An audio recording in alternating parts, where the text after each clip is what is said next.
it's actually kind of jarring to see him like this little playful kid and like doing all those spontaneous thing, and that was like him in the past. And we see Will now, and he's the straight man, no funny business, just get to work and get the paperwork filled in and follow protocol. And I don't know, it's just so interesting to see how a lot of these events have really just changed him a lot. And I think that's part of why he falls for Kim a little bit, is because she reminds him of himself. Welcome to the Story Tinker podcast, a place for in-depth analysis of stories, mainly from Webtoon. Co-hosted by sharp, witty, and dare I say, thirsty fans, we dive deep in every episode, analyzing character struggles, relationship development, and of course, theories. We also interview people working in creative industries.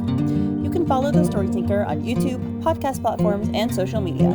For bonus content, sneak peeks, and more, you can support the Story Tinker on Patreon. We're really appreciative of your likes, subscribes, follows, comments, and ratings on all platforms. Thanks for listening to the Story Tinker, and let's get started. Kieran is trapped in a nightmare where Lauren dies, and it's all his fault. It's happened once, and we speculate how. The rune makes an appearance, and Kieran's guilt is apparent. Another man contemplates his trauma while also sitting on his bed. Will remembers pleasant childhood memories with Lauren and Dylan, and then thinks back to the day of the attack, the day Raphael seems to have left him as well. He was there and acting responsibly, even as a child. Kim, too, is reliving the factory experience while shooting at targets, the stress causing her to miss. Lauren returns to the office to her coworker's excitement and Kim's suspicion. Kim is not the only one who's suspicious. Hermann accosts her in the locker room to inform her that he doesn't believe her story. March backs her up and is either a saint or highly suspect himself. Hi, everyone, and welcome to episode 116 of Purple Hyacinth, Rocky Return. And today we are here with Bundin, Fwoot, and Joy. Hello. Hi. Whew, so there's a lot of stuff happening, and as usual with Purple Hyacinth, a lot of angst and drama. And we'll get right into it. We open up with a shot from the factory arc where there's, like bullets flying around, and we see Lauren getting shot, right? This is what actually happened in real life, and Kieran looking back at her. And now we have some extra material. We see Kieran's hand reaching out, trying to grab Lauren. And what does it say? Oh, yeah, we have Lauren. One thing I love is that her getting shot is from his perspective, because usually we see like them facing her getting shot, because Kim and Will were like on that side, like next to the gunman basically, but Kieran was to her side, so it's like literally this is what he saw, and I like that detail. So pretty. And then you see like tap tap tap, he's run over to her and he grabs her. So there's a ton of blood, which did not happen in real life, but there's a ton of blood. She's just completely slumped over. He grabs her, he's huffing, his hand is shaking, and he flips her over, and she looks dead. I think she's meant to be dead already, right? It's also his outfit changes. Hers too. Mm-hmm. Yeah, when I first saw this, my first thought was, oh yay, we're gonna see some of the factory scenes from his perspective, but then it switches to this panel where you see he doesn't have his gloves on and she's bleeding a lot more and she's actually dead. It's like, oh no, there's a nightmare.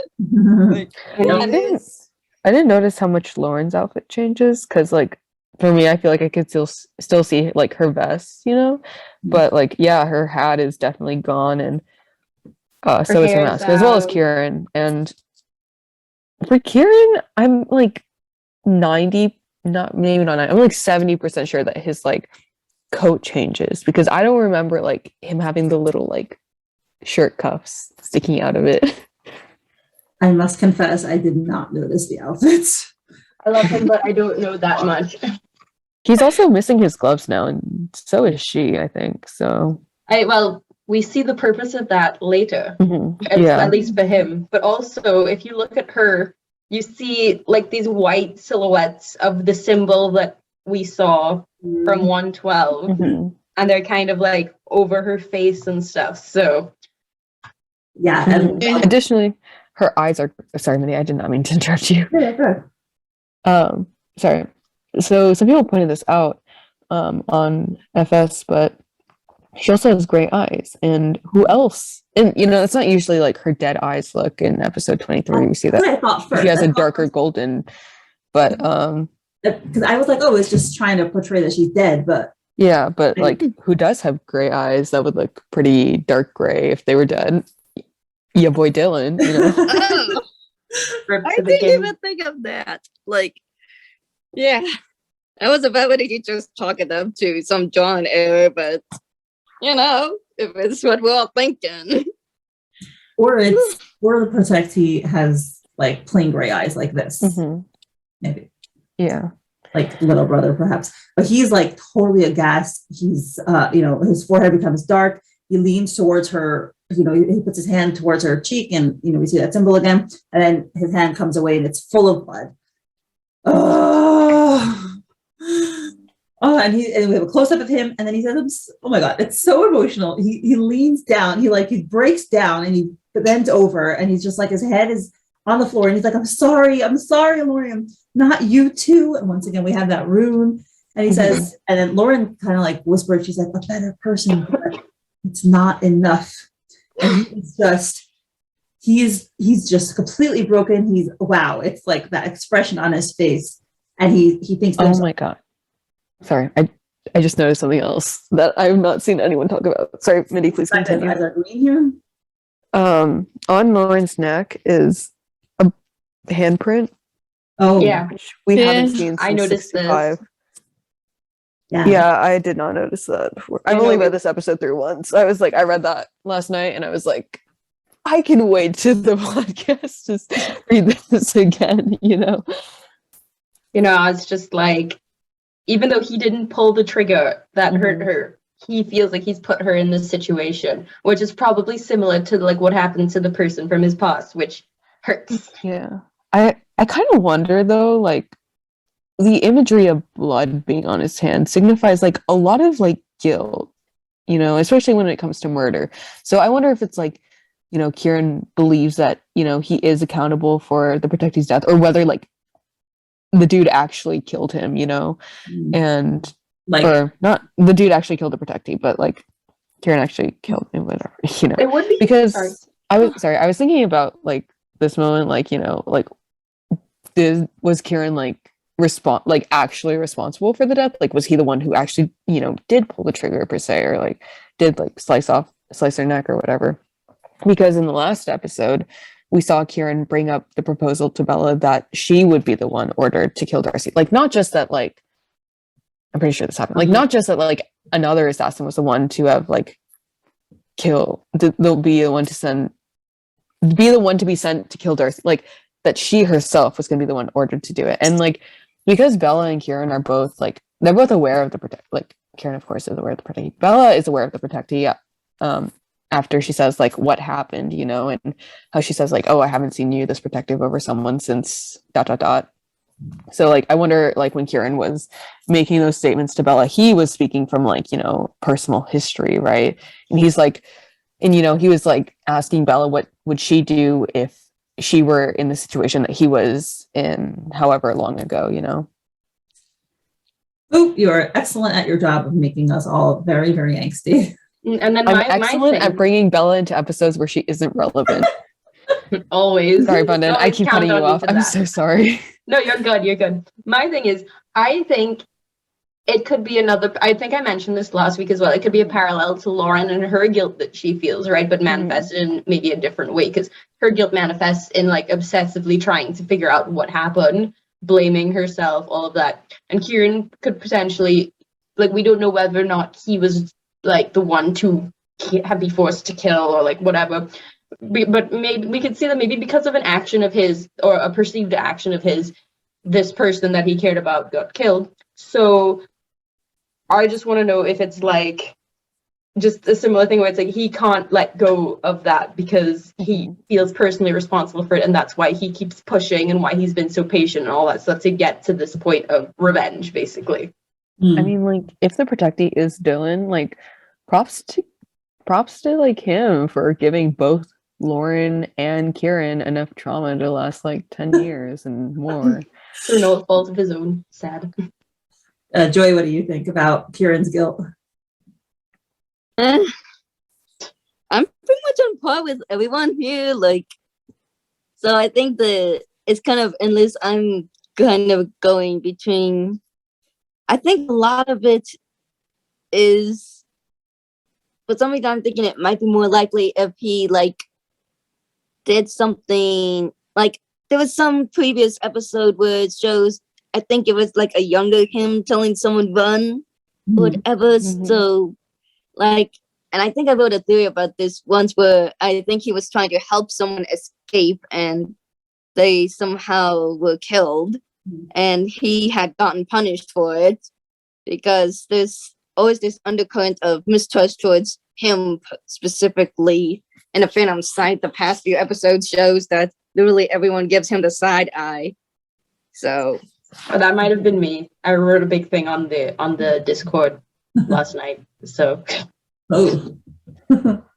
Yeah, that would be another way for him to feel that guilt. So many ways. Also, I feel like I may be like overthinking this, but when Kieran like raises his hand, you know, or like right before he flips in and sees the blood, like the lighting on Lauren's face changes a bit. Like that kind of lighting was just not present on her face before, but like it's like, you know, a bit of like more lighting on her neck and her face, but then Kieran's hand casts a shadow in front of it, and I'm just saying it kind of looks like a hooded figure, you know. I thought it was the rune. I thought it was like kind of like the light. Yeah, I thought it was the symbol. Yeah, like there's the rune, but also like, but also it's the panel right before he flips his hand over, where I really see like, because that's not like the way that the rune is drawn. The rune has like a much more like.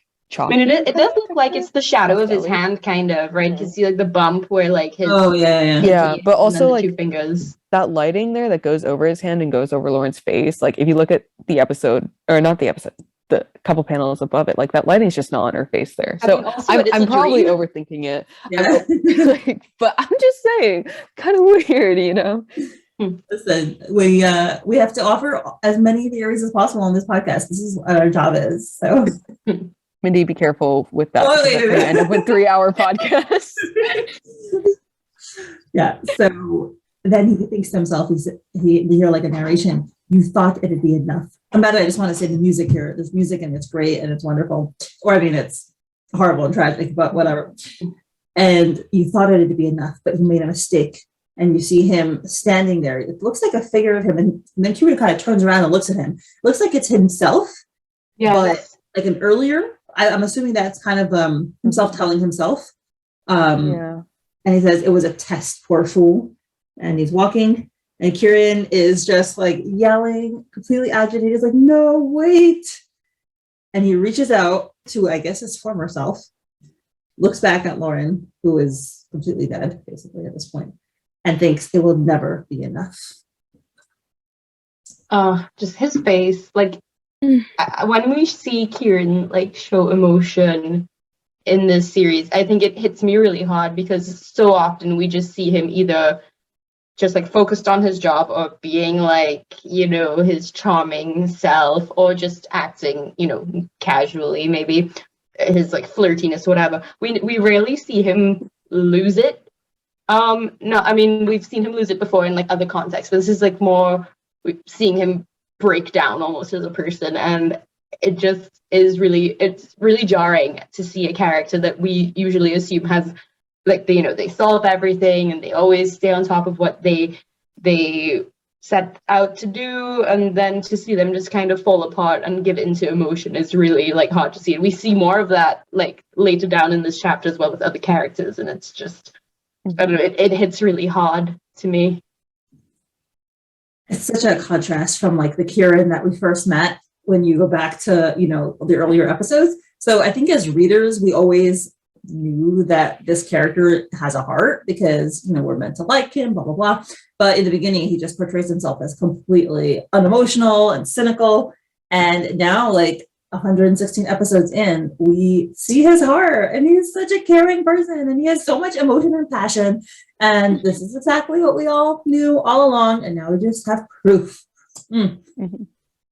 Yeah, I really like the line, like, a better person, but it's not enough because, like, him being a better person is a callback to, I believe, episode 108, where, you know, him and Lauren Yes. are, like, sitting against the wall and they're kind of bleeding out a bit, you know, because they just drag themselves from the wreckage of the factory through a sewer. So you're going to be a little bit roughed up. But, and Kieran tells Lauren that he's a better person because of like his time with her, something along the lines of that. Mm-hmm. And like for this line, like kind of what I derived from it is that like Kieran can continue to change and he can, you know, improve more, whether like morally, like as you know, like personality wise, or like even as like, you know, in his character, like, you know, as a person, like it'll still just like not be enough for whatever reason, likely to like protect the people around him. Mm-hmm. And yeah, last night I wrote this thing about it. Like it was again comparison to Bella because this episode just followed like this scene especially like this is like the first thing in this episode, and this episode just followed 115, which was a Bella and Kieran centric episode. But in that episode, there was like a lot of emphasis on how relationships, if you're an assassin, like to have relationships and to have attachments, that's like a weakness for you, you know? And, you know, it's a mistake and it's a flaw that must be corrected. And, you know, Kieran says something to Bella about how like she still hasn't learned, kind of implying that he has learned from this mistake. But, you know, if we know anything from the Kieran and Bella conversations, is that everything is like a half truth and everything is a half lie. So like Kieran is like kind of what I'm picking up is that like even though I think Kieran's in denial a bit, but Kieran is kind of falling back into that kind of relationship he had with the protectee, but now it's with Lauren because he is having that attachment to her, and you know he's scolding Bella for having, you know, her girlfriend, but he's kind of doing the same, you know. Well, I think he was trying to protect Lauren in denying that he has a connection with her because he didn't want Bella to be like, you know, I don't know, rat him out or kill her. Yeah, but it's just like he tells Bella that like, you know, this is a lesson that he essentially tells Bella that this is a lesson he has learned, and he calls out how she has been unable to do the same.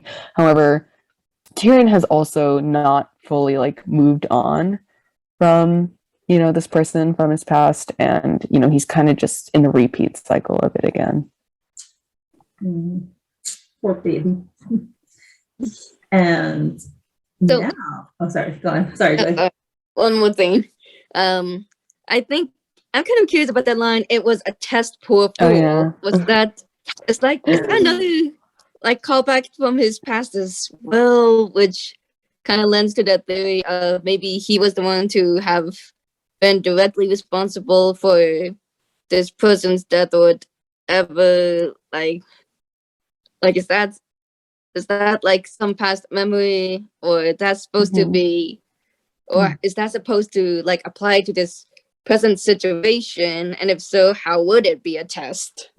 I wrote about this last night in my big thing I wrote, where it's basically like my theory for now, it's probably wrong, but something along the lines of, I think Kieran and this person, they had this bond, they relied on each other, loved each other. In what context, we don't know. But then like he was forced to do things, maybe to like train, to like become really proficient as a killer.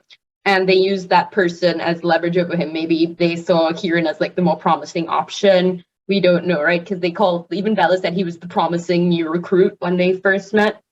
Something along those lines. And I think about that scene where we see him in 64, like escaping from something. He's like, run, right? And when he's young.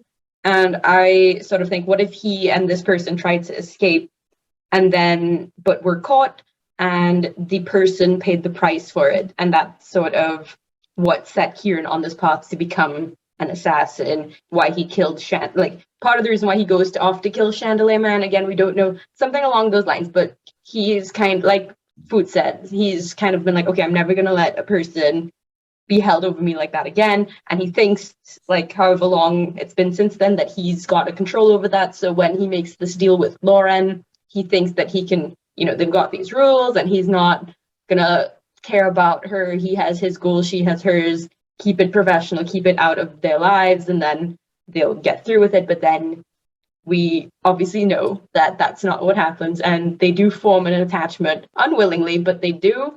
And now that he's here again, he kind of is afraid that Lauren is now in the same position as that person, and that's part of the reason why he's fighting so hard to protect her, that he does not want the person he cares about to be harmed or killed again. That's why he says, not you too, right? And it's just so painful.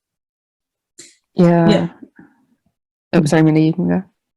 Yeah, so Joy, what you said about the test, that made me think maybe the figure that he's talking to is not actually his younger self. Maybe it's the person who instituted that test, who was testing Kieran in some way that resulted in the death of the protectee. And yeah, maybe that's who he's talking to. So yeah, I wonder if that person is involved somehow in the present. I saw like two things with this. Okay, I didn't really see the first one I mentioned, but like some people were saying that this was like, could be like, leader in Kieran planned out Loon, and I didn't really see it, so I was kind of surprised when people brought it up. I was like, oh, really? I mean, I'm not against it, but like, I don't know, I didn't really see it in this. I mean, like maybe, but I don't know. It just doesn't really strike me as like, Kieran's going to betray Lauren. But something that you guys were saying that I do want to build off with is like, it was a test before, like, to me, like what I'm gathering from that is that like, you thought it would be enough, but you made a mistake. It was a test. Poor fool. Like that is the revelation, that whatever this was, it was some kind of test, in this test, Kieran chose wrong. He made a mistake. And so my guess is that like, Kieran had to choose between, his attachment or the Phantom Scythe. And for whatever reason, he chose the Phantom Scythe. Because, as we know, he's still around and the protectee most definitely is not. I'd be shocked if the protectee is still alive. I don't think he chose the Phantom Scythe over the protectee. I feel like he did something that unexpectedly resulted in the death of the protectee. Like, I don't think he meant to do it. I don't know, because I feel like, yeah, he didn't mean to do it, but I also feel like I like the idea that he did have something more to play in it. Especially because of his conversation with Bella last episode, because, in that episode, there's a lot of discussion about like, the choices that Kieran and Bella play within the Phantom Scythe. And, the choices that they have and how they use those choices and just the power that they hold within their very like, just depressing situations. And, there's Kieran justifies their murder by like, oh, it's forced upon us. We were kids, but Bella's like, we always had a choice. We could choose between we could choose between them and doing what they wanted, or we could, just die. And it makes me like kind of curious because like, if there was a talk about how there's like always there was a higher motive between both Bella and Kieran, and Bella says like, I thought your motivation was long gone, aka the protectee, but maybe there's something else, and she suggests revenge. And now I'm thinking like, maybe it isn't even revenge. Like maybe Kieran has been motivated by something else entirely, and it's not even like related to the protectee, like maybe a bit, but like what if it's not? Like maybe he's not actually trying to get revenge on the leader. He's just in the Phantom Scythe for some reason that we don't even know at this point, because like it was a test. Poor fool, because like poor fool makes me feel like the person talking to him has pity on him. And then it was a test, he made a mistake, protecting ends up dead. I don't know if any of this makes sense. I think it would be pretty wild, like story-wise, if it was something that's not revenge, because everything so far indicates to us it's revenge. But listen, who knows? We'll be open-minded. I'm like, I'm down bad for the theories where Kieran's motivation is like really weird. Yeah, so now he wakes up, and as a lot of people have pointed out, it's very similar to the panel where Lauren like wakes up in a rush in his bed. And as we like to say, it's a magical contracting and expanding bed. Yeah. And poor dude. Again. Yeah. He is huffing and puffing, sweaty. Oh my God, I feel so bad for him. And now we have a parallel scene of someone else sitting on his bed, which is just a great transition. And, you know, about like these characters are just like waking up. And it's Will. And his bedroom is very nice. He's, as you can tell, it's like just a nice, calm place. And he's looking at a picture that's on his dresser. And you go a little closer, and it's a picture of baby Lauren, baby Dylan, and baby Will. And Will, he's looking at it. And then you see he goes into the memory. So it's the picture, and now it's colored. And you see, gotcha. You see Mr. Rosenthal's, the Dylan's dad, taking the picture. He's like, all right, perfect. And Will's like, tag, and he pokes Dylan. He's like, gotcha. Hey, little brat, that's cheating. Come back here. Dylan's running after him. Lauren's like, Dylan, I swear, if you throw your hat again. And Dylan's like, it's kind of funny because it looks like Will is actually taller than Dylan. So him calling him a little brat. Just him being a little shit, you know, and they can't say that because his dad's nearby and he doesn't want to get punished for cursing. I don't know. Yep. And Dylan does throw the hat, and Dylan's like, tag, and he's like, yeah, that's cheating. I don't care, Dylan. So it's just a really good memory of them being kids together and like their idyllic times before everything went sour. It's kind of funny how Will acts a lot like Kim in this flashback. Right? I think. Sorry, Joey, what were you going to say? Yeah, that's what I was thinking. Is like, it's actually kind of jarring to see him like this little playful kid and like doing all this spontaneous thing. And that was like him in the past. And we see Will now, and he's the straight man, no funny business, just get to work and get the paperwork filled in and follow protocol. And it's just so interesting to see how a lot of these events have really just changed him a lot. And I think that's part of why he falls for Kim a little bit, is because she reminds him of himself a little. That is brilliant. I love that. You're so right. Yeah, but then he just had one really, really, really, really bad day, as we see. And that kind of changed everything in his life in so many different aspects. Yeah. And that's what we're going to have a memory of that. Basically, we see Will, present day, looking down at that, and he just looks very, very sad. That's now we sort of burst into tears. Yeah. We usually don't get to see him be emotional. We haven't gotten to see Will for a while, and now this is like a really good insight to him. And we go back to that day. We see little baby Will sniffling around. He's holding something in his hand. It's a letter. Presumably, it's the letter from Raphael. I like to think that he's walking right now because he ditched his bike and someone just stole his bike immediately. So now he has to walk home, which checks out. And I mean, like, oh, poor baby Will. I'm just saying, if I was like a morally questionable person in Artalis and I saw this little rich boy with his little rich bike, I'd be like, I don't know, maybe I would snatch it too. I mean, someone snatched my bike when I was like my first semester of undergrad. Someone fully just stole my bike off the rack. So I relate. So I bike a lot, so I always get scared that my bike is going to get stolen. My helmet specifically, because I forget to put it in my bike lock, and I'm like, if someone takes my helmet, I swear. Yep. So poor baby Will, he's crying, his eyes are red, he's really just walking around crying, and then you see that earth shaking, you tremble, and Will's like, huh? And he turns around, eyes are red, nose are red. He sees this massive smoke cloud coming from, he's looking out over the roofs, and you see something on fire, and he's like, it's whoosh, and he's like, is that the train station? It's inauguration day. Dylan and Lauren were supposed to be there.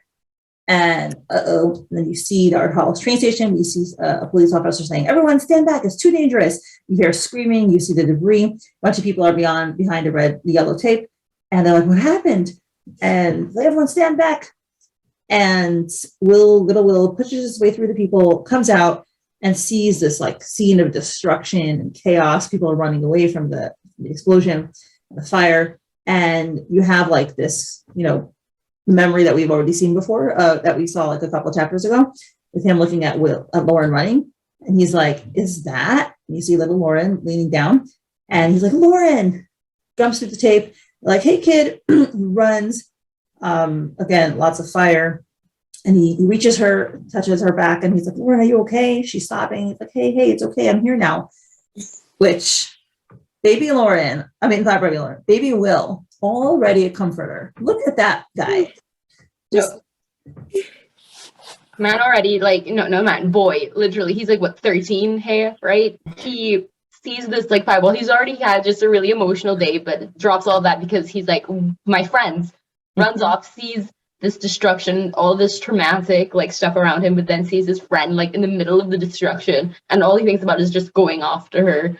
And like, you see these aspects of him, like, I always wondered whether or not like him and how he acts as the lieutenant for like his unit, if that was something he was more like he'd have to learn to do, or was that always a part of him. And we see even before, when he was still a child, he had this capacity to go out to like look out for the people he cares about, to go make sure they're okay, put his feelings aside to make sure that they're okay. And it just was like, oh, well, and I think that is the basis for why he kind of becomes the perfect child, because in order to help the people he loved, he had to kind of change himself to be what they wanted, right? And it's just really painful to see that.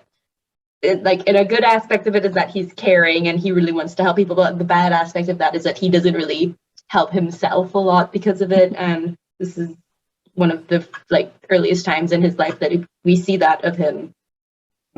I think it's like also kind of just like with how the first 5 episodes after the factory arc kind of played out, because like the main episode that Kiwi get to like grieve over Lauren is 106, and even then, like, it's still very much like a Kim-centric episode. Like, Will is there and he is like going through what Kim is going, but that hallucination dream thing that Kim has, like, that is fully Kim, and Will does not have something on the equivalent of that. And like, even following the factory arc, which is again very much focused on the relationship between Kim and Lauren, Will just like doesn't get a lot of focus on his emotions. And like, I was hoping that this episode would return to Kim and Will, because it'd been a while since we'd seen them. And thankfully we got some excellent Will content, and we really just got to see a lot of his, emotions in this episode, which he hides a lot. And I found it like really refreshing after how we didn't really see much of his own grieving process following the factory arc. Mm-hmm. Joy, did you? I think you were starting to say something earlier about Will. I'm trying to remember. I do know there was something early in a panel where he's like watching the explosion happen from a distance, and he's like, "Wait, aren't Lauren and Dylan supposed to be there?" And I was wondering, how's come he's not there, and how's come the Hawks aren't there? Because I thought the Hawks were this influential family in Odd Hollis, or maybe they weren't as big as I thought. But his dad was chief of police at one point, I thought, like shortly either before or after the events of the ATST. So I guess there's a part of me that's wondering why the Hawks are not at this big event that's the opening of a train station that, the king and other influential people are at. Mm-hmm. My guess would be that because it's implied that Raphael left the morning of this very day, as we see Will clutching the letter, my guess is that Josephine and Stefan would have to like be calling up people and trying to figure out where Raphael is, so they wouldn't be like attending like a ceremony for a train station because their eldest son has gone missing. I mean, additionally, I'd like to think Stefan is very like focused on the job and his duty and like all that stuff, as we see. And also we know that they thought that the bombing was going to happen at the palace, So maybe he was focusing more on like figuring that out because they knew that there was a bombing that was going to happen sometime soon. So maybe he was like at the police station, like doing all that investigating and stuff into that. Yeah, that's a really good point. But I completely forgot that the bombing was supposed to happen at the castle. The man was overworked. I can't see him taking a day off, even if his son is gone, right? Like, I don't know. I don't think Papa Hawks is that that kind of father. It's when Raphael doesn't show up after a few days that he would be like, "Where is my son?" You know? Because like, of course he's gonna come back. Yeah, I don't know. Think of it. I haven't seen him in a while. I'm just saying, even Josephine hasn't noticed his disappearance. Okay. Excuse me. Sorry, it's possible that his parents are at the train station and will just run away. I mean, like he's devastated. So it could be that they're doing the pomp and ceremony thing, and he's like, "I'm out of here." Yeah. Something about this episode though. So when we saw Will run up to Lauren, like a puzzle piece clicked in my mind because a while back, and someone on the server actually went back and found the screenshot of this, but a while back, like back in the age of 2020, the writer had said that someone had dragged Lauren out of the wreckage. We didn't know who at the point, and a lot of people were like, "Oh my god, what if it was like Kieran who like dragged her out of the wreckage, and like that's why he knows her and he doesn't kill her because he recognizes her eyes or something, like, you know, or maybe like." And then when we got that panel of like her parents holding her, we were like, "Oh, it was her parents who like dragged her out," but no, it was Will the entire time. Good old Will. And that's what happens now. He see Lauren, Will's like law, and then he's looking and he looks to see what Lauren is looking at, and he sees the hat, and this realization dawns over him, and like tears fill his eyes, and he just turns away and is stifling his pain. You see he's setting his mouth and it's shaking, but he's not allowing himself to express that emotion, and he is crying because he says, "We have to get away from here," right? He's still practical. He knows, like, okay, we can't just sit around here in a burning building. And Lauren's like, "No, Dylan, his hat," because of course Lauren was always reckless and passionate. It's like, we have to look for him. We have to. And Will's like, "He's gone, Lauren. We have to get away." Will's adult traits are definitely present here. And he pulls her out. There's crashing there, so definitely a smart decision. Things are still, volatile, and they are running out together. I know. It's like I was just the parallel with him and Kim as well is like I was thinking at that moment when he's trying to get Lauren to get out of the building. My first thought was he grew up. Like that was like this is the point where he quit being a boy. He started being a man, and it's just so sad that it takes this big tragedy and the loss of a friend to like push him in that direction at such a young age. But like it's not really something that has gotten a lot of focus in the past, but like we knew from episode 86 that Will did know Dylan, and I think there was a bit of obscurity before that whether he did or not, but so Dylan was like such an important character to Lauren's life, and she's felt that guilt for 10 years, and so like I really wonder like Will's thoughts on that, because he lost that friend too, and it didn't affect him the same way, but he still grieved. It's just like I wonder like what he thinks about watching his friend, change so much over the same thing they experienced. And also on top of that, Will just had the whole thing with his brother leaving at the same time. So it's like so many things just happening and changing in his life at once is probably so hard for him, right? Just to, I get so sad thinking about it. Yeah, and in that next panel, when we see adult Will, like looking just awful. I mean, beautiful and awful. I just want to give him a hug. Good boy. And the fact that he keeps the picture by his bed, right? Like you don't keep just any old picture at the side of your bed. That's something that you wake up. That's probably one of the first things he sees in the morning every single day. and it's just so heartbreaking. I think also, like, to add new light to the, like, we have to look for him, he's gone, Lauren, we have to get away. Like, Lauren was insisting that they search for Dylan. And in that moment, like, Will had to choose between, like, searching for him or, like, getting Lauren out of there. And as we see in the next panel, Steph is, like, crashing behind them as they run away. Like, you know, he kind of saved Lauren's life in that moment, because she would have run off into that wreckage to who knows where, you know. But, you know, in doing so, like, they couldn't find Dylan in that, you know, they didn't have that opportunity to search for him. And whether that would have turned out successful, very likely not, but like, very likely it wouldn't. But, you know, Will had to, like, make that call, like, no, you know, even if he's out there, we're getting out of here, right? It's kind of similar to what he did with Kim, right? Kim wanted to go run into the building and find Lauren, and he had to hold her back too. Yeah, he's practical. Poor boy, baby. Sorry, Joy, you were also saying something. Yeah, it's like, I'm trying to remember now. Like, I don't always remember what I'm going to say, and I'm trying to remember if I was going to say something even, so I don't know. We can just continue at this point, I think. Okay, so now we have the APZ, and we hear bang, bang, bang, and so it's pretty apparent. I'm sure a lot of us were like, that's Kim.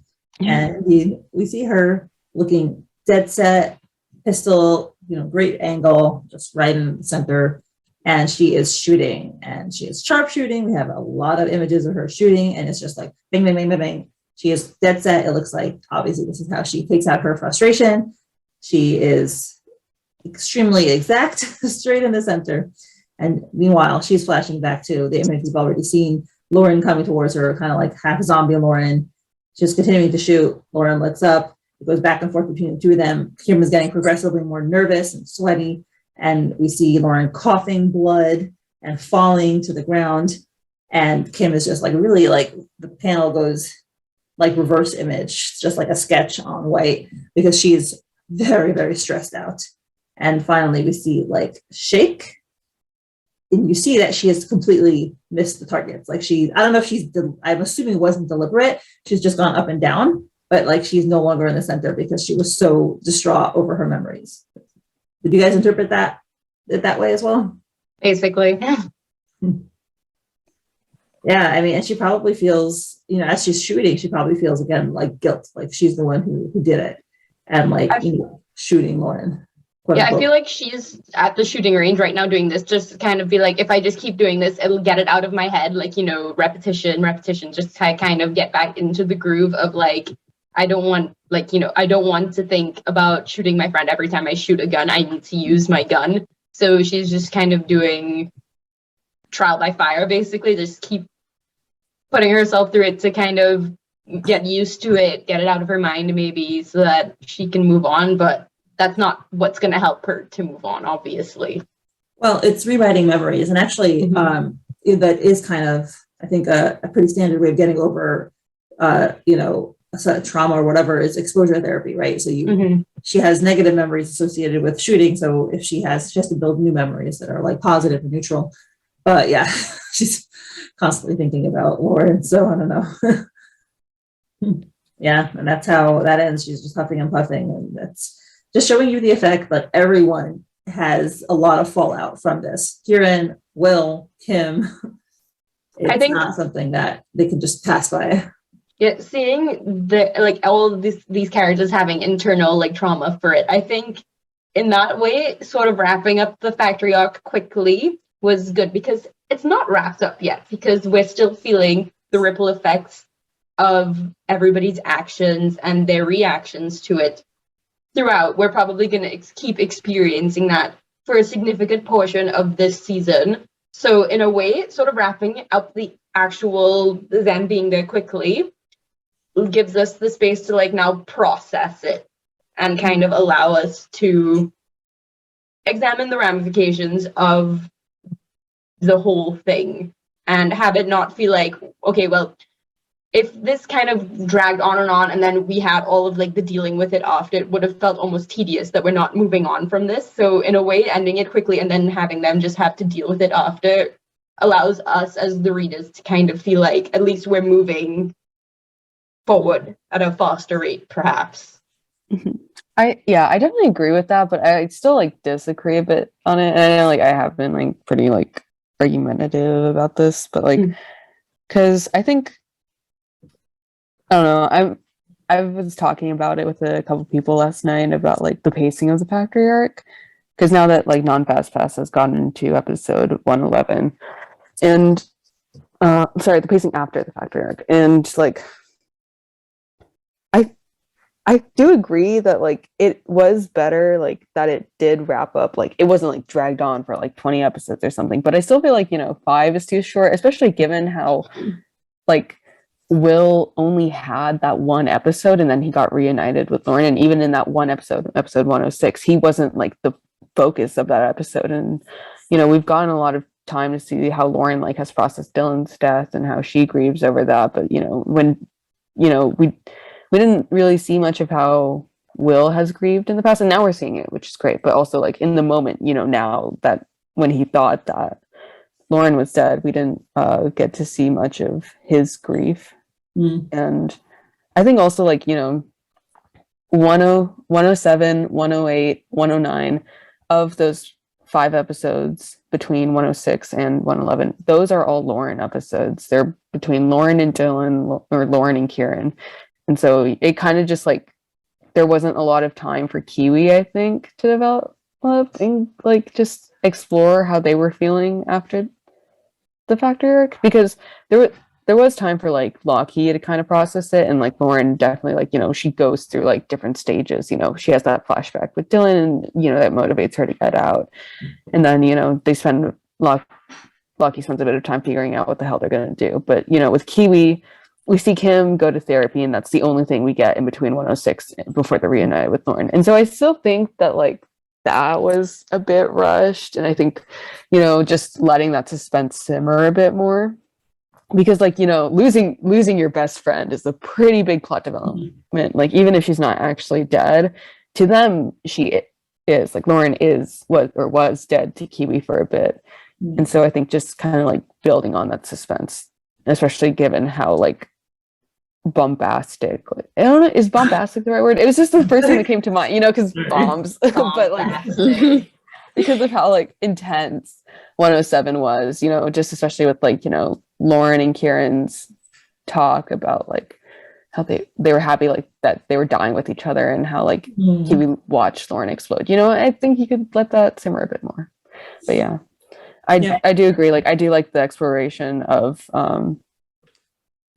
the characters after the reunion, because we're seeing how they cope with like Lauren being back, but also knowing that she's the loon.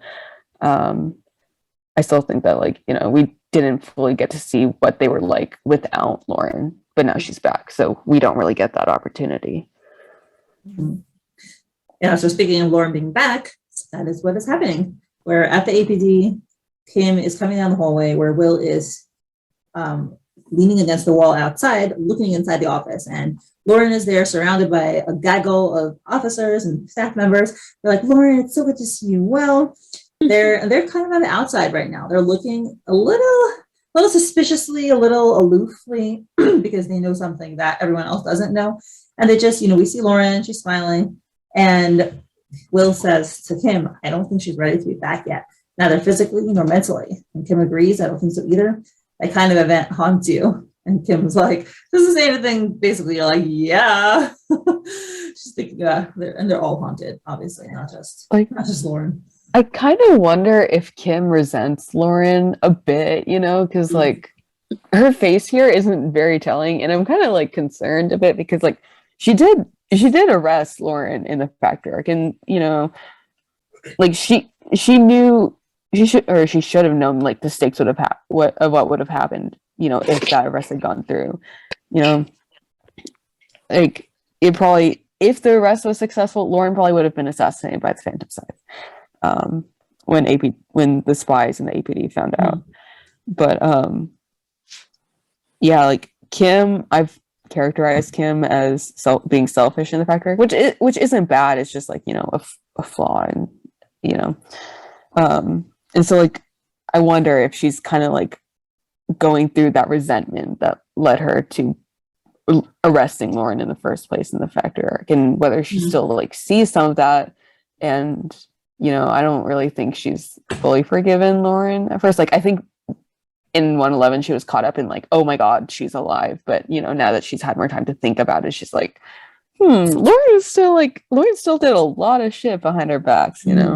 I think her aloofness right now is not necessarily thinking of that. I think it's thinking, okay, you say that you've told me everything, but have you, right? Because now she knows that, okay, Lauren's been lying to her and all this stuff, but it's like, because we get the impression that she was still kind of sus about who was her partner, right? But didn't cry because, Lauren's like half dead, basically really injured and all that stuff. And she's just like, that's not the time, I guess, to deal with it. But like, I don't know. I get the vibes I get from Kim in this is that she's still kind of sus about what's going on. Yeah, I definitely don't think Kim fully trusts Lauren. Yeah, especially with her next line where she says, and many things are still left unsaid, right? So she knows that Lauren has not told her everything, won't pry, but still is like, I want to know. And I will say, like, I'm team that Lauren does not have to tell Kim and Will at all. Like, I don't think they need to be in on anything that Lynn knows, especially because of the betrayal prediction. Like, Lauren's like kind of setting herself up by telling all these people about her working as Loon, because like I know like Kim and Will deserved an explanation for her being Loon like after the factory arc, but she also told them like a lot about Loon's findings that I didn't really think it was like necessary. I don't know what you guys think. Like, and Kim also says perhaps it is safer that way, which means that she acknowledges that the more they know, the more dangerous it is. So, it's hard. This is why Lauren didn't want to do it to begin with, because you are left in a, between a rock and a hard place. And Kim definitely was a hard place for Lauren, or was that rock pushing her? So, yeah. Then I'm with you. I do think she can be angry at her. I think she can obviously still love Lauren and care for her, but still be angry that she lied to her all this time. Yeah. And okay, I know like I fully agree with you, Mindy, but also like I'm gonna be kind of annoyed at Kim if she starts making like Lauren's issues about herself. Like I don't know, Kim, you're a thin line you're walking, because like I don't know, the arrest, did not like that. I was like, Kim, what are you doing in a factory that could explode at any minute? Priorities, come on. But she was also doing that under Hermann's orders, and he isn't always thinking full on rational. I know. A lot of times either, especially when it comes to Lauren. Yeah, but Kim was the officer in that situation. She and Will held superiority, but she was the one who went through the arrest. She should have made a judgment call, knowing what she saw within the factory, that, Hermann wasn't in the factory with them. He, even if she was telling him updates through their radio about what was going on, like, she should have made a judgment call, like, hey, is this, like, really the right time to do this? Because, her choice to go forward with that arrest, even though it was eventually unsuccessful, delayed Loon in the factory long enough for the PS backups to arrive. And I still think that like Kim should have, even if like she wasn't aware of the backup, she still knew that the nitro was there, and that actively still posed a threat to her life, to Will's life, and to Loon's life. And so I think, she should have put people's safety first. Yeah. So Lila is, bawling her eyes out and tapping her nose with the handkerchief. She's like, I'm so happy to see you, Lauren. It's been 10 days. We were so worried for you. And then we have, I think it's Grace, right, from the previous comic. And she's like, you got jealous of Hawks and Liddell and wanted your own near-death experience. And I'm like, haha, trust me, I would rather have avoided the car accident, right? It's good to see you again, Lauren. Take it easy, all right? And then we have March there. Of course she won't. Never rested a single day since she was a kid, this one. I'm glad you're well, Lauren. And when I heard you had a car accident, I couldn't believe it. As he said, March, what do you mean by that? It's not red text. Like, maybe it's like, figure of speech, but like, what do you mean by that? I couldn't believe it. That's so weird. Like, so I don't believe sus of you. this man.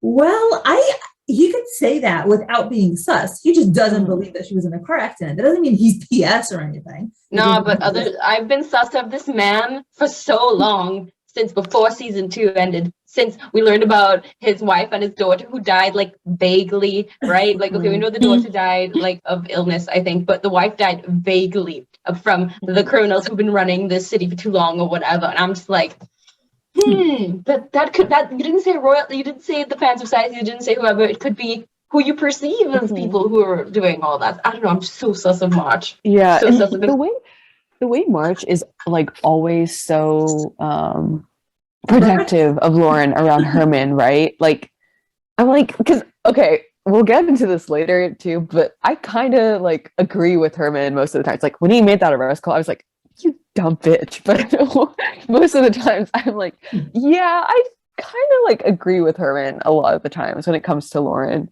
But like, March is always sticking up for Lauren, and I think that's gonna backfire on Lauren a lot because like, I don't know, he's just so sus. Like, come on, dude. It's hard to explain, Yeah, and especially if he is somehow part of the site now, that would probably explain why she hasn't been targeted as of yet. Yeah, like March is just too healthy a dad figure to be like innocent, like he's too good to be true. It's just something's up. I'm an optimist, and I'm just gonna go until there is evidence to the contrary. March is just a saint. He's just the perfect character. I'm just saying, Mindy, he was friends with her parents who were apostles. Yeah, well, her parents were also nice people. Who were in a terrorist group. That was well, yeah, but definitely there's something up with March, that's for sure. Something. He's like, are you sure this isn't too soon? People can cover for you. And Lauren's like, the doctor said a gradual comeback will be fine. Everyone's working overtime since the new measures. I don't want to let you guys down. And Will's like, only half days for the next 2 weeks, 3 days a week at most. Please don't keep it to yourself if you ever start feeling unwell, right? This is his job, making sure she's taken care of. And then he's like, this Friday, you are on the security team with Ladell at the Mirage Opera House. There will be a play with many notables attending, and our presence has been requested. Blue hair and pronouns. Let's go. She's coming, or not she, they're coming back. Yeah, so I have a prediction. I predict that there's going to be a lot of Sandman drama. Some massive something is going to happen at this house with Sandman. PS is going to try to get him, shoot out, fights, stuff. Watch Lauren get shot again. God. I think Lauren's going to watch Sandman die. I don't think she's going to get harmed because she had that moment in the factory, but I think she's going to watch him die. And when he dies, he's going to try and tell her something, and then it's going to he's going to die right before he finishes his sentence, and it's going to be like some big reveal or something. Or almost a big reveal, but we're just going to be left on that suspense. I'm calling it now. Certain. I'm going to come back when we get to this arc, and when the episode comes out for free, I'll comment the timestamp of when I'm saying this and be like, I motherfucking called it, No, I definitely think Sandman is going to die in whatever that opera house situation is going to be.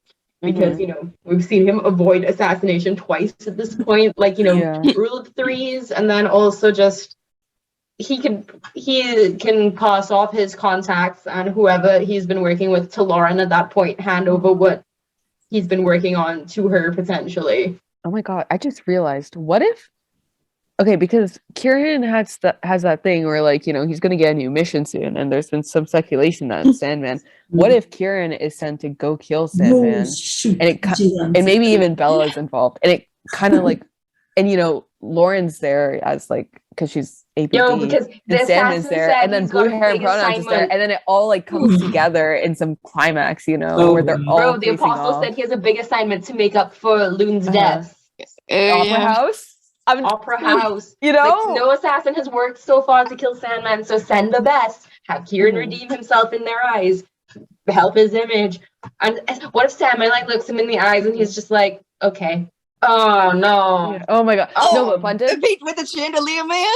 Bundin, because like the Phantom Scythe may not entirely trust Kieran, they could also send Bella to like chaperone him. We I'm just sorry, I'm want to trying see to get Bella. Bella. Yeah, it's true, Oh. but also like it would be pretty funny to see like Kieran and Bella go on a mission together, like as they are now. I'm just saying. If we're going this far, you know, might as well add the best character. You know, I'm just saying. Well, how are you gonna put Nera? Nera's got to be involved too. Then She's attending the opera Nera's house like the elegant noble. woman Right. she is. exactly. She's Oh, spying and- for the queen, obviously, Mhm. because there's lots of Yeah. nobles. And if Lauren's there with Bella and Kieran going together, Lauren's going to be all jelly and be like, "Ah, well, I'm your partner. What are you doing hanging with her?" Oh my god, Lauren's gonna meet blue hair and pronouns and have another sexuality crisis like when she met Darcy. I didn't see that at Darcy all. was a bi awakening for Lauren. Lauren doesn't think about romance. Period. She doesn't think about romance, but that look when she met Darcy, that was like, She likes girl, her. you found out something about yourself that night. Well, even though I'm a massive simp for Lauren and Kieran, I think Lauren's not at that stage yet in her life. I think she's Yeah. so focused on, Yeah, mission and I'm whatever. joking. Yeah. So is Kieran. I was- Kieran said himself he doesn't want to think about romance right now. They could just care for each other right now. That is fine. We have plenty Yeah. of time for that to develop, and I'm okay with it. Yeah, It's about the definitely. journey. But now I am thinking like it would be kind of cool to see Lauren and blue hair and pronouns like team up to try and like protect Sandman, you know, like in the heat of the battle. They're like, I have no idea who you are, but this guy is important to us for some reason, and we're gonna like, you know, they just like they do that thing where like they have their backs to each other and they're like, you know, making that thing where they like shoot in a circle or something. You need to have all the colorful ladies together. Mhm. All right, so now Kim, very surprisingly, acts like her goofy old self. She's like, do we get to watch the play too? You'll be on I duty, do. Sergeant Liddell. And she grabs a lamp and jumps up on the desk and dramatically says, oh God, yonder, lendeth me life, lendeth the lieutenant a heart replete with more love than affability. And then she Is that sits down. opera? Kim. But they said they're watching a play at the opera house. so- Play? Okay. Why not the theater? What happened to the theater from episode 1? I mean, or Theater prologue? was about to get bombed a few months ago. Like maybe they're just like, let's go somewhere else. I mean, like the factory just got bombed. You know, they've set their eyes on new targets. But yeah, they should give Kim an Oscar. You know. Yeah. Yeah. By the way, I love this picture where she's like, "Can we watch the play?" Like, this is my favorite. I think this is officially my favorite Kim picture, and It like, remi- this would be me if I were finding out I'm going to be at the opera house or whatever. It's like, oh, we get to watch the play too. No, you don't. Mhm. The panel reminds me of Kim in episode 53 and 92 when she's like, Correct. "Oh, Lauren, goddess of deduction, you know, lend me your powers or whatever." Mhm. It's great. Some of me wonders if she's kind of forcing herself to go back into that to try to make herself feel happy again, because she's just been through a very stressful time, and sometimes you have to like make yourself do these things so that you like kind of fake it till you make it. She wants to Yeah. get back to her old self. I get those vibes as well, Mindy. Mm. I could be also trying to do a cover, like trying to act like there's like obviously with the bombing or whatever, but trying to act like there's nothing further personal going on with her by like acting more in character, so to speak, and like they don't want people like she don't want people to be questioning her on why is she suddenly like not as jokey, like even more so, you know, like I guess I'm trying to say she doesn't want to do anything to lead on that she's got anything further that they know of, because the only trauma they would have known is she went through this explosion and she survived the shootout, but that's all everyone at the APD knows. They don't know that she's discovered Loon and that she has a close connection with Loon, and so maybe she's trying to mask that up a little when Lauren returns because she doesn't want to act like she's too out of character. Mm-hmm. Yeah, 100% agree with that, Tim.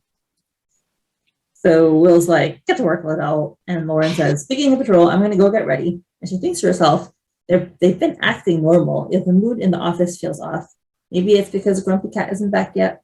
Aww. I hope he's woken up from his coma, but also we don't know that. So, but I don't know. When I first read this, I'm like, oh, is he awake? But it could just be, you know, he's still in a coma. Yeah.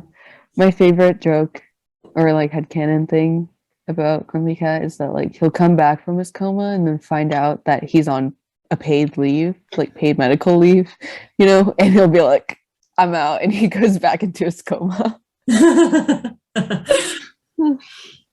So Lauren goes out into the hallway and she goes to the locker room, and she's at the locker and suddenly she turns around and guess who's been there waiting for her creepily in the corner with his arms crossed. And he's like, Officer Sinclair, it's Hermann. Welcome back. And no, he is not welcoming her back. He is not happy that she is back. That's the lie. And she's like, I think because, sorry, with that line, I mean, like, welcome back, like, because of, like, what he says in the next couple of lines, you know, he's very suspicious of her, and I think, like, you know, his welcome back, I like to think that, because I'm sympathetic to him, that his welcome back is because he's like, I know the reason that you're out here, or I know the reason that you had to, like, miss work wasn't because, like, you had a car accident, it was because you went out and did something dangerous, right? And, you know, got hit with the consequences of your actions. right. I just think he just doesn't like her. That's just fine. He can be.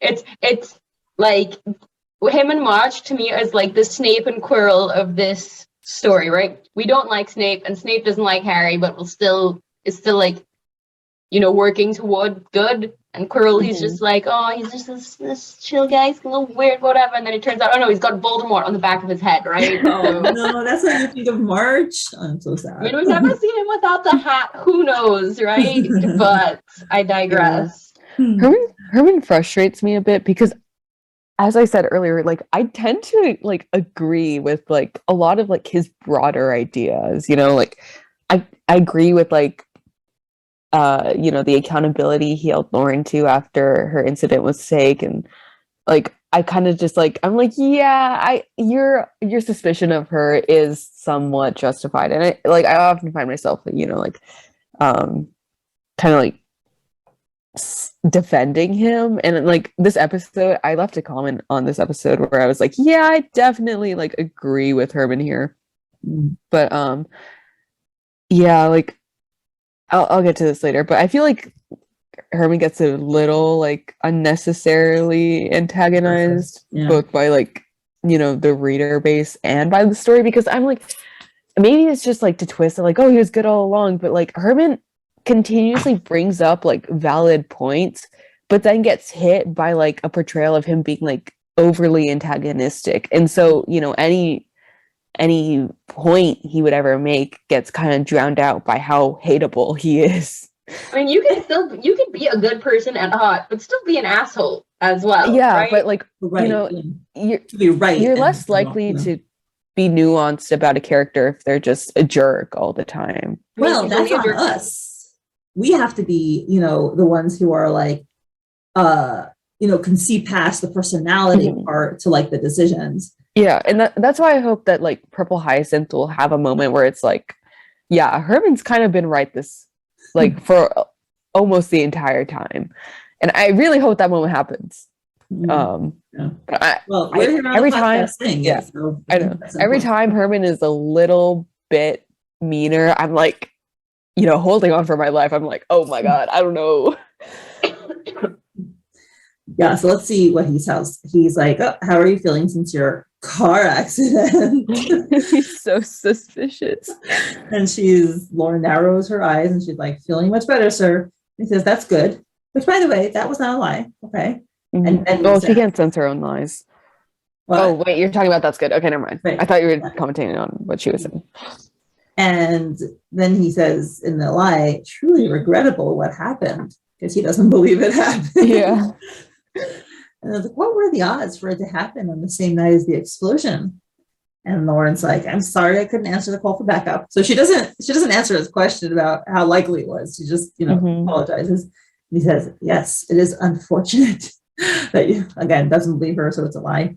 And there's like this dead set look between the both of them. They're just looking at each other. It's a staring contest.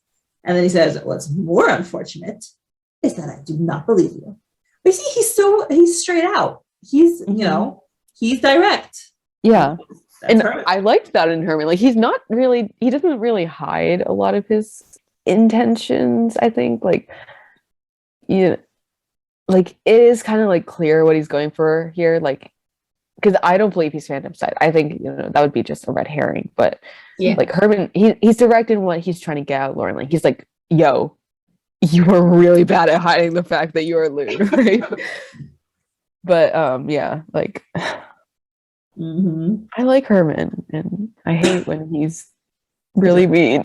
Like, I don't like Hermann as a person, but I like him as a character. I think that he's a good foil to like their plans and stuff. But I don't have to like him. I think he's like, he's an obstacle in the narrative for the people I do care about, right? So in that regard, I don't really like him. Like, me reading this, I'm like, oh, shut up. Like, you're gonna be like, even if you're right, you're gonna be proven wrong in terms of like without Loon and everything, like, y'all wouldn't have known about this thing, and there would have been a huge disaster if not for Lauren, right? He is like, and I do believe that he does feel resentment to her for the fact that her uncle is cheap, and he wanted it badly and he didn't get it. So he can't take it out on his boss, so he takes it out on his boss's niece, right? Like, that is a very human thing to do. He is not like a cartoon villain. He's a pretty well-crafted, nuanced character, but still, I don't have to like him. I don't.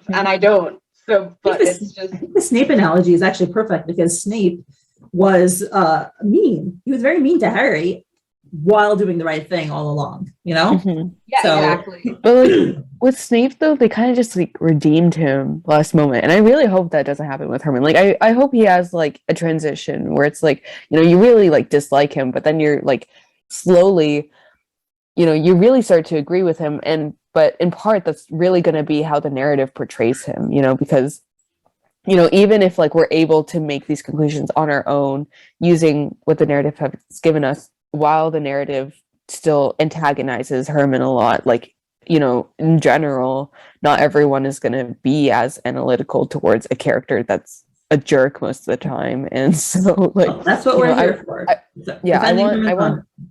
want the narrative to become a bit more like empathetic to what Hermann's going through. And it's probably he's going to have his like, I was right all along moment, and it's going to be cool.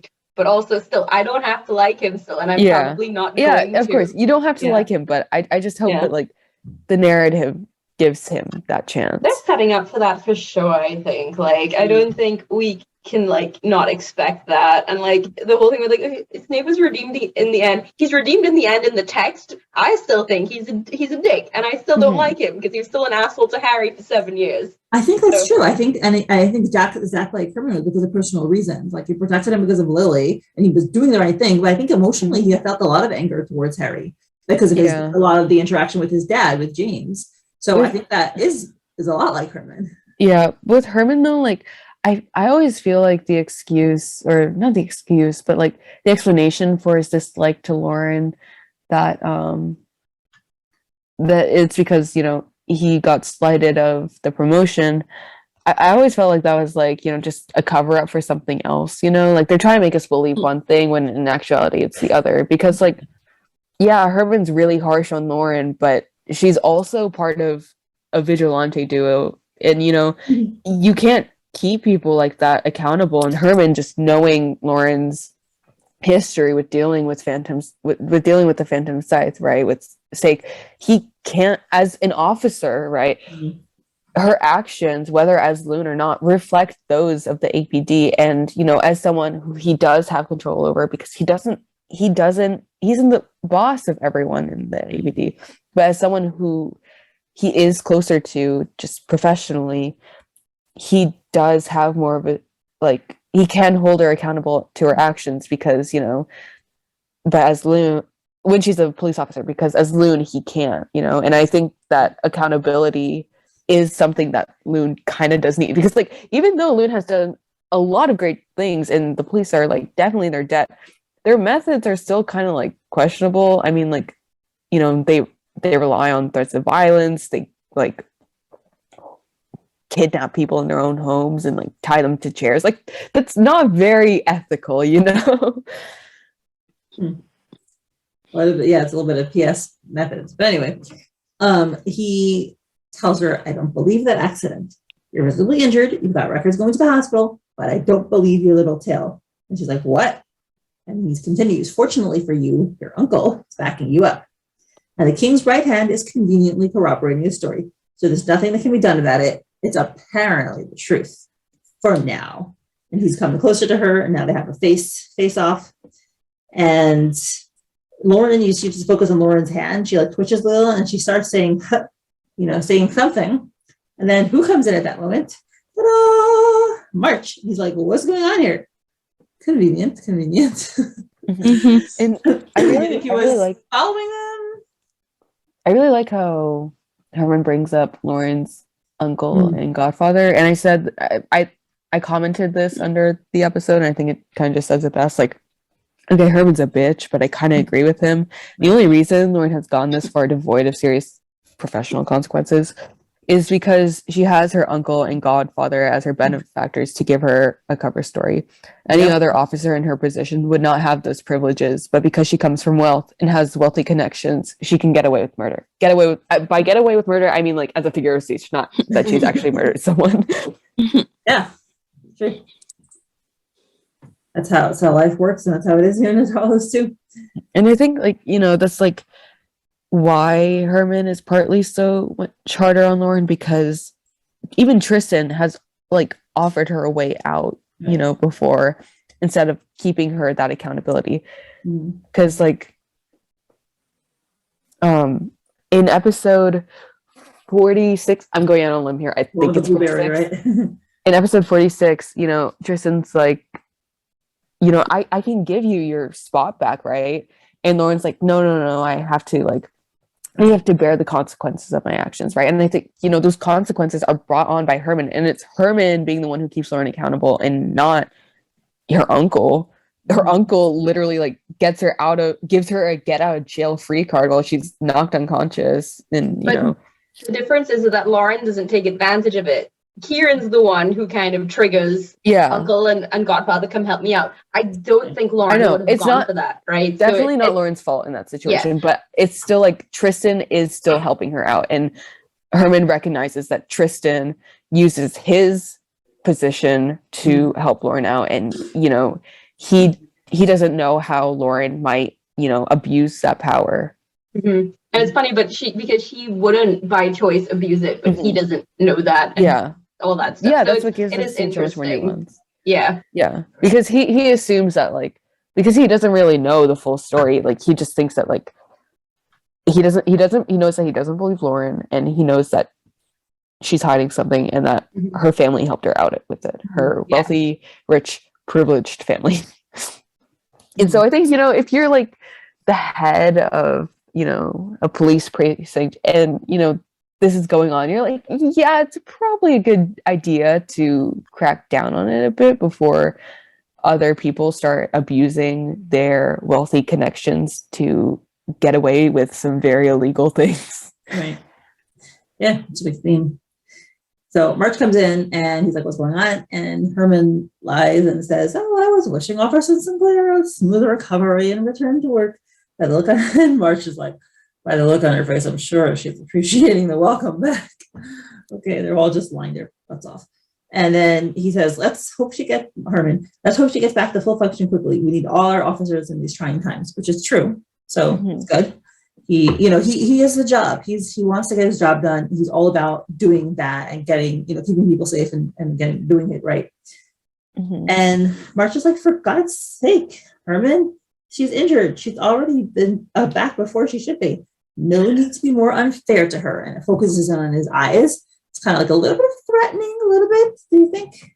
Okay, but I think like also like the line earlier about how like everyone is already working overtime, like March, that's kind of weird, you know, because like he says that like you need Herman says that like we need all our officers in these trying times, and you know he hopes that like Lauren can help, and I kind of saw it as like, you know, he wants Lauren to be able to like help out, so you know her coworkers aren't just filling in for her spot. But like, you know, also grumpy cats, you know, they kind of just in general need as much help as they can with the new measures. And so like, but March takes that like, you know, how dare you, right? Like how dare you like try and like push this on like an injured person. And I was like, I don't know. It's like he's trying to get Lauren to trust him, right? And I'm like, March, it's giving gaslight, manipulate a bit, you know.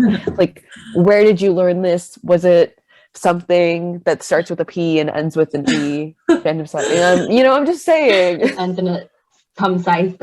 Yeah. What do you think, Joy, about Herman and March and their characters and susness?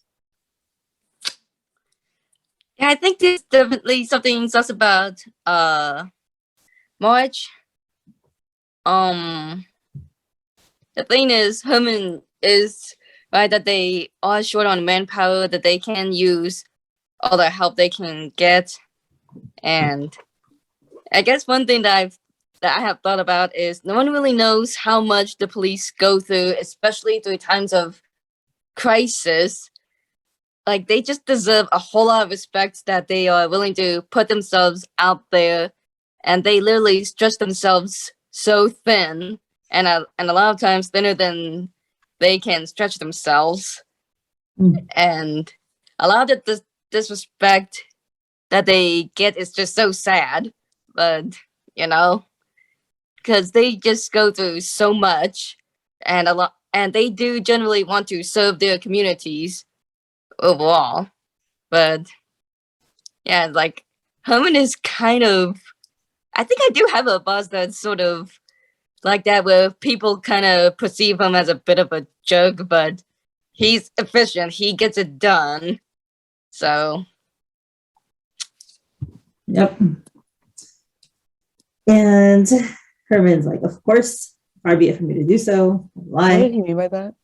Because he's not being fair to her. Right. I know, like he acknowledges that he's not being fair to her, but like he's also making like really good points about how her world connections just bail her out every single time. So I'm like, Herman, you are being kind of fair to her right now, because like this isn't the kind of issue he would have with like Kim per se, who's like, you know, comes from middle class family and whose parents aren't the chief of police and right hand to the king, you know. Okay, one thing I just thought of before Butcher's line of, oh, why are you making her do this when she's injured? It's like, it's kind of like trying to put a blame on Herman, like as if he's somehow putting a gun to Lauren's head and saying you are clocking in. But like, we're very much missing the point that Lauren is the one who decides on her own volition she's going to come back in and help out where she can as far as she's able to. Like, this, it's not like it was, I mean, it was totally Lauren's decision, but yeah, like you said, with the gaslighting and trying to make it seem like it's all Herman's fault that Lauren's going through all this. No, Lauren volunteered for this. She, whether or not she knows full well the stakes of what she's putting herself through, whatever, she's signing up for it. And, you know. Yeah. And that isn't on Herman at all. Yeah, that's a really good point. Like, I definitely could see like March trying, like in Lauren's eyes, trying to like villainize Herman more, so she's like more distrustful of Herman and more trustful towards him, so he can use her for his definitely not terrorist means, you know. You're so nice. So suspicious. Yeah, but I think the fact that Herman replies as a lie does mean that in some way he recognizes he is being unfair to her. And I think it's because of what, even though like intellectually, yes, it might be what he's saying is true. I think emotionally it comes from like a place of vendetta. Yeah, definitely. Part of me yeah, I also wonder though, like if it's like equity versus equality. like, because he doesn't do this to every single officer, but right. you know, it's because Lauren has posed the need for like this kind of like questioning, Right. because Like, he has harsh, yeah, other type of imperfections. Yeah. Mhm. And he doesn't act towards, like, Will, for example, his dad was the chief of police. He's a high up in society and all of that. So it's like, but Will, when he messes up something, he will get reprimanded for it still. Like, he's not like, Mhm. yeah, it's really only to Lauren that he treats her like this. And I think there is a lot of personal feelings mixed up in it, but at the end of the day, he is still correct about his assessment of the situation. Yeah. So, and March is going to go into the vendetta part. Herman leaves, says, "Good day, officer." And March says, "Are you all right?" And Lauren says, "Yes, thank you. I don't understand what I've done to deserve so much hatred from him." And March explains, "You know that he's always been envious of your uncle, especially since his promotion. I'm afraid it has more to do with that than you. He already wasn't any better with your parents when I used to work with them." Which I think that might be some info over there later. Mm-hmm. I think March should hold a master class on manipulation, because I'm like, But he's not lying. he's not lying, but also like, this is definitely not something professional that you would share with someone, right? Like, yeah, it's like, it's more personal issues, but also like March is like, why are you? But I don't think the you relationship talking is strictly professional because they have. it isn't strictly professional, but also like, you know, March again is like blaming it on Herman's like personal vendettas, Right. and he removes any like accountability that Lauren might share in this situation. Right? He's like, "Oh yeah, it's definitely not because you slammed a dude into a mirror like last year, or how you may be part of the vigilante duo who like kind of holds people hostage for a bit, you know, like." So I'm so sorry, Mindy. I wanted to point this out, that like, it's similar to what Joy was saying about how March earlier, like, he's like, "Oh, she's injured, right? Like, you know, don't push this work upon her." Like, it was Lauren who came back on her own terms. Like, it was Lauren who became Loon basically out of her own terms. Like, you know, the consequences that come from that are like, you know, it's not like the entire world is acting against Lauren and she's like has no accountability in it whatsoever, like March is kind of trying to do right here. Right. Well, so you're saying it's manipulation on his part. I think he's just like I'm joking about the manipulation, but I'm saying like in hindsight, it's gonna be like, oh, this is manipulation. I think like, he's if it is that he is phantom sight. Nice. I think he's just like too nice, and like when you're close with someone, a lot of times you like don't want to tell them the truth. Like, you only see the good things, and like you don't want to tell them a harsh reality. So, but I think also if you really like want to see someone improve, and you want to see someone grow, and especially as March, as you know, he is kind of like her mentor figure. You know, like he does have to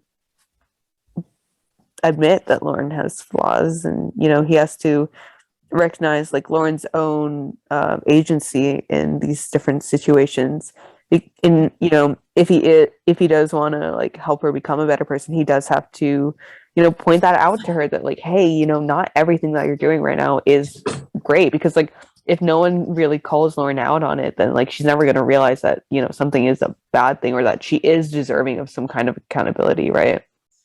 If we want to speculate that Herman and March, we could speculate if they're in cahoots and it's a good cop, bad cop dynamic. I don't necessarily think that's going on, but that would be funky. But yeah, like what March has done in the scene is basically just like deny any like reason for Lauren to have played a part in any of the things that Herman is talking about. Yeah, so Lauren writes it off. She's like, don't worry about him. But meanwhile, she's gripping her hand, looks away, and she thinks to herself, this is not good. That's how the episode ends. That should be the motto of this entire comic. Like, this is not good. It's like, you know, this is not good. Blows up. Oh, this isn't good. Yeah. All right. Final thoughts on the episode. Susometer. We need to put characters on a susometer. March is sus. He is the Quirrell. Herman is the Snape. Kieran and Will also needs to go to therapy. Lauren needs to go to therapy. Everybody needs to go to therapy. everybody's having, like, what is it Soph said? Everybody's just having traumatic, like, dreams about Lauren. Like, someone made the list. It's Lauren, Kieran, Kim, Will, Tristan, Duncan, like, all these people are traumatized. And it's just like, oh, God. What if Herman's having traumatic dreams about Lauren?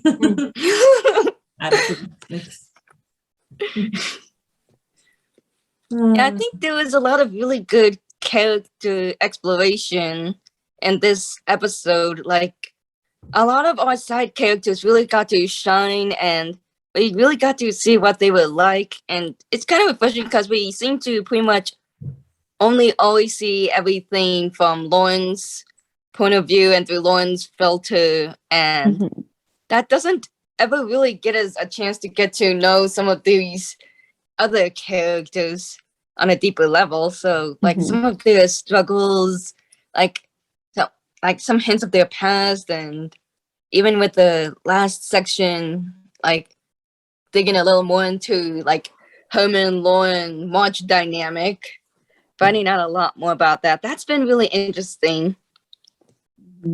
Yeah, and like Will has not had like a lot of focus this season so far, so I was really happy to see him.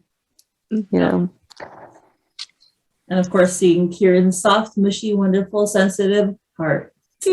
I wonder what's gonna happen. Are we gonna cut to like the same day of work? Is Kieran gonna show up? Is he there already? Like just chilling in his chair, not moving, trying not to aggravate his many wounds. Lauren gonna like talk to, I don't know. Interesting. Yeah, I don't know if they're gonna try to cover that like in the next episode, or because pretty soon, because they are still, as far as we know, they're still technically working in the same area, so they've gotta run into each other at some point. So, and I would like to see how that goes along. If obviously if they're trying to keep things somewhat professional and trying to act like only a couple people know that they are quote unquote dating or whatever, because they are going with the mantra of trying to like lessen their connections as if they only know each other on a professional level, and that's it for safety reasons and everything else. But you know, if they're gonna have some impact, will they have to scroll over in some alley or hold up an archives room together and try to talk through what's going on, and Lauren telling Kieran that they do have people suspecting, not totally buying her car accident story. So, and yeah, lots to look forward to in coming chapters. Yeah, this was a nice hearty episode. A lot of cooking. Oh, okay. I thought you meant hearty as in like wholesome, and I was like, I don't know, that first Kieran scene and that Will flashback. That's the most wholesomest thing.